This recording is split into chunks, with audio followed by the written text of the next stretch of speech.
হেদের পাল তুলে দে মাঝি হেলা করিস না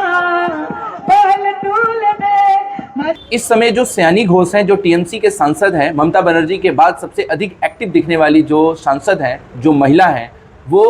इस समय विधानसभा चुनाव में अलग ही छाप छोड़ रही हैं, और केवल अपने स्पीच से नहीं बल्कि अपने गानों से भी। सबसे पहले आप तो इनका सूफी संत वाला एक सॉन्ग सुनिए, जो इस समय बंगाल में एक अलग ही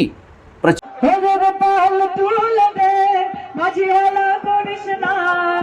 পাল তুলে দে মাঝি হেলা করিস না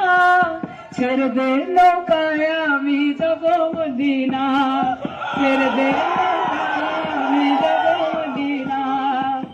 দুনিয়ায় নবী এলো মা আমিনার ঘর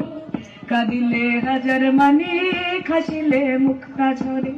ও দয়াল মুর্শিদ যার শাখা তার কিসের ভাবনা মুর্শিদ যার শাখা তার কিসের ভাবনা আমার হৃদয় মাঝে কাবা নয়নে মদিনা আমার হৃদয় মাঝে কাবা নয়নে মদিনা। जो अगली सीएम हमें तो दिख रही है।